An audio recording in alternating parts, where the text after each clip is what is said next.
بسم اللہ الرحمن الرحیم۔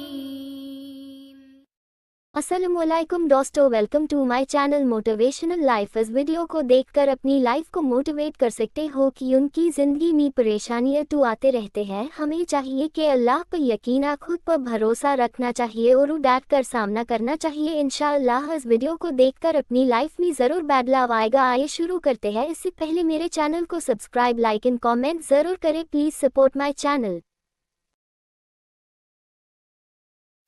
ایک ایسے نبی جنہیں ایک دیو ہیکل ویل نے نگل لیا۔ آپ سے ایسی کون سی خطا سرزد ہو گئی تھی اور آپ مچھلی کے پیٹ میں 40 دن زندہ کیسے رہے؟ اس ویڈیو میں ہم اس ہستی کے متعلق جانیں گے جن کا واقعہ قرآن مجید میں یونس اور توریت میں جوناہ کے نام سے آیا ہے۔ تاریخ میں آشوری قوم ایک عظیم اور طاقتور قوم کی حیثیت سے جانی جاتی ہے، جس کا دارالحکومت اشور تھا۔ اشوری دراصل بنی اسرائیل کے نسل سے تعلق رکھتے تھے، جو بخت نصر کے حملے کے بعد غلام بنا کر بابل اور عراق لائے گئے تھے۔ اس زمانے میں دریائے دجلہ کے کنارے نینوا نامی ایک چھوٹی سی بستی تھی۔ اشور کے کسی بادشاہ نے ایک دیوتا کے نام پر نینوا میں ایک مندر بنوایا۔ رفتہ رفتہ دوسرے بادشاہوں نے بھی مندر اور عمارتیں بنانا شروع کر دیں، اور ایک دور ایسا آیا کہ یہ چھوٹا سا علاقہ سلطنت اشوریہ کے عظیم الشان دارالسلطنت میں تبدیل ہو گیا۔ نینوا شہر کے بیچوں بیچ مندر اور شاہی محل تھے، جہاں سے اشوریوں کا بادشاہ پورے سلطنت پر حکومت کرتا تھا اور اونچے تخت پر بیٹھ کر بازاروں، گلیوں اور تفریح گاہوں کا نظارہ کیا کرتا تھا۔ اشور کے مغربی علاقے میں لہلہاتے کھیت تھے، پورا شہر درختوں اور باغات سے سرسبز و شاداب تھا۔ اشوریہ لوگ پتھر تراشنے کے فن میں بھی ماہر تھے، لہذا جگہ جگہ سنگ مرمر کے دیواروں پر انہوں نے اپنے دیوتاؤں کے نقش و نگار بنا رکھے تھے۔ مختصر یہ کہ نینوا تہذیب و تمدن کے لحاظ سے انتہائی ترقی یافتہ شہر تھا۔ اشودر دیوتا ان کا سب سے بڑا دیوتا تھا۔ نیز یہ لوگ بادشاہ کو بھی خدا کا درجہ دیا کرتے تھے۔ یہ لوگ بت پرستی اور کفر و شرک میں مبتلا تھے۔ اس وقت نینوا کی آبادی 1 لاکھ سے زیادہ تھی، اور یہ 700 قبل مسیح کا زمانہ تھا۔ اللہ نے اس زمانے میں اس قوم کی ہدایت کے لیے حضرت یونس علیہ السلام کو بھیجا۔ حضرت یونس کا پورا نام یونس ابن متا تھا۔ آپ حضرت ہود علیہ السلام کی اولاد میں سے تھے، جبکہ بعض مفسرین نے لکھا ہے کہ یونس علیہ السلام کا تعلق بنی اسرائیل سے تھا۔ آپ حضرت یوسف کے چھوٹے بھائی بن یامین کے بیٹے تھے۔ جب آپ کو نبوت ملی اس وقت آپ کی عمر 28 سال تھی۔ آپ پر ایک صحیفہ بھی نازل ہوا جو توریت میں یوناہ کے نام سے موجود ہے۔ حضرت یونس سب سے پہلے اشوری بادشاہ کے پاس گئے اور اسے پیغام حق سنایا، اسے خدائی کے جھوٹے دعوے سے توبہ کرنے کا حکم دیا اور ایک اللہ کی عبادت کی طرف بلایا۔ یونس علیہ السلام نے اس سے ان اسرائیلی قیدیوں کو آزاد کرنے کا بھی حکم دیا جسے اس نے قید کر رکھا تھا۔ نینوا کا بادشاہ آپ کی باتیں سن کر غضبناک ہو گیا اور آپ کی جان کا دشمن بن گیا، لہٰذا آپ علیہ السلام نینوا کے عوام کے پاس گئے اور انہیں توحید کی دعوت دی، انہیں شرک و بت پرستی اور دوسری برائیوں سے توبہ کرنے کو کہا، مگر اہل نینوا نے ایمان لانے سے انکار کر دیا اور اللہ کے رسول کو جھٹلا دیا۔ یونس علیہ السلام مسلسل اس کوشش میں رہے کہ ان کی قوم کے لوگ راہ راست پر آ جائیں۔ آپ نے انہیں بہت سمجھایا اور دعوت کے کام کو جاری رکھا۔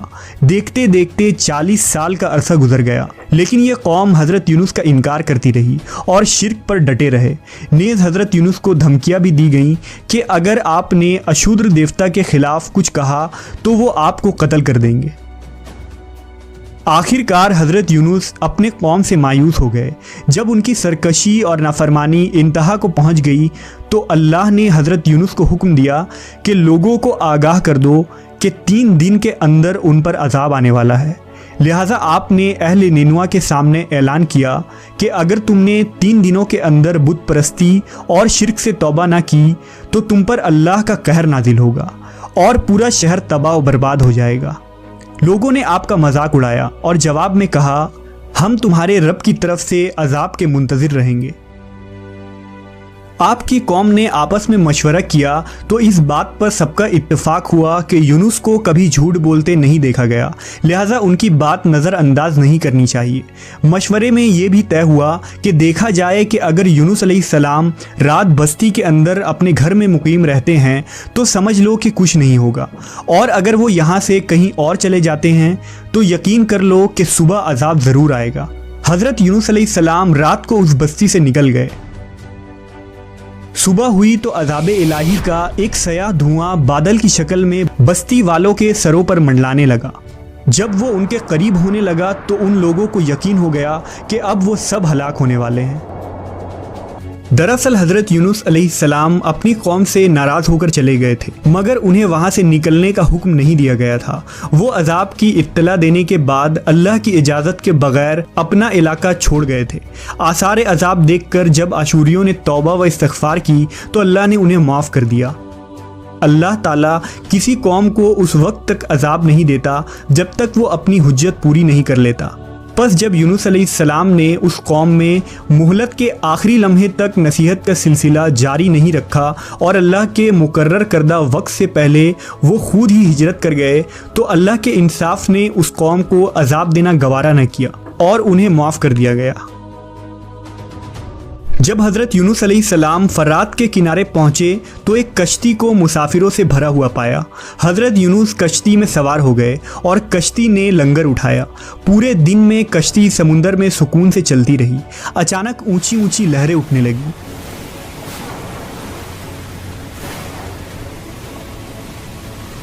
لوگوں نے اپنا ساز و سامان سمندر میں پھینک دیا کہ کشتی کا بوجھ کم ہو جائے، لیکن کشتی کا بوجھ پھر بھی کم نہ ہوا۔ جب کشتی ڈگمگانے لگی تو کشتی کے غرق ہونے کا یقین ہونے لگا۔ اہل کشتی نے اپنے عقیدے کے مطابق کہا کہ ایسا معلوم ہوتا ہے کہ اس کشتی میں کوئی غلام اپنے آقا سے بھاگا ہوا ہے، جب تک اس کو اس کشتی سے الگ نہ کیا جائے گا نجات مشکل ہے۔ یونس علیہ السلام نے سنا تو ان کو تنبیہ ہوا کہ اللہ کو میرا نینوا سے وحی کا انتظار کیے بغیر اس طرح چلے آنا پسند نہ آیا اور یہ میری آزمائش کے آثار ہیں۔ یہ سوچ کر انہوں نے اہل کشتی سے فرمایا کہ میں ہی وہ غلام ہوں جو اپنے آقا سے بھاگا ہوا ہوں۔ لہذا 3 مرتبہ قرعہ اندازی کی گئی اور تینوں مرتبہ حضرت یونس کا نام نکلا۔ تب مجبور ہو کر انہوں نے حضرت یونس کو دریا میں ڈال دیا۔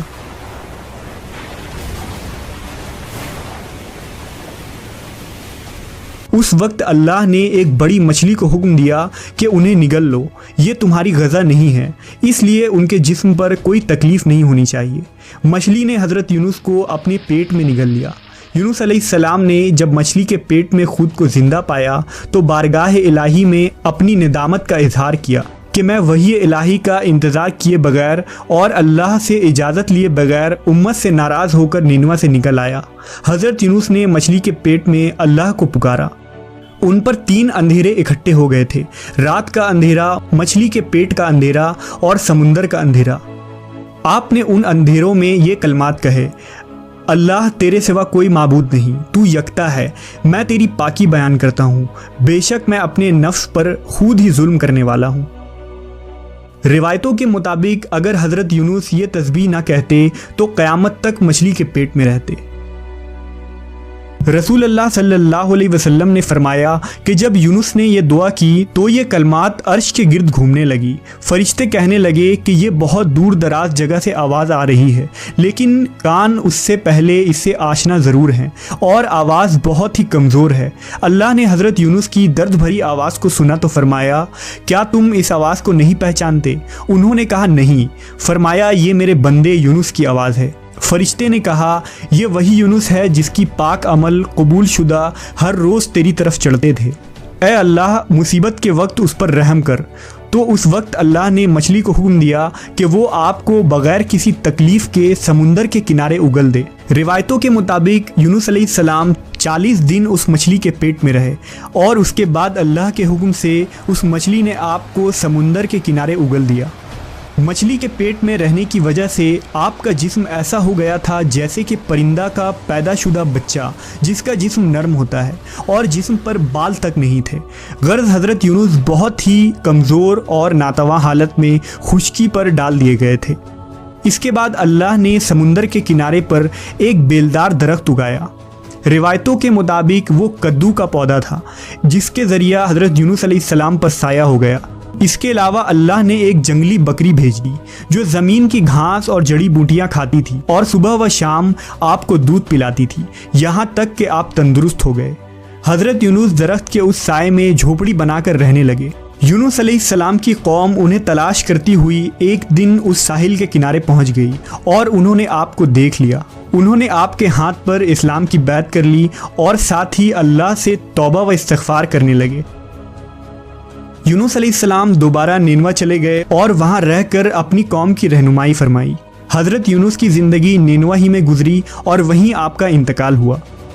اس قصے سے ہمیں یہ سبق ملتا ہے کہ کسی بھی حال میں اللہ کی رحمت سے مایوس نہیں ہونا چاہیے اور نہ ہی ہدایت کے معاملے میں اپنی ذات پر بھروسہ کرنا چاہیے۔ ہدایت تو بس اللہ ہی کی طرف سے ہے۔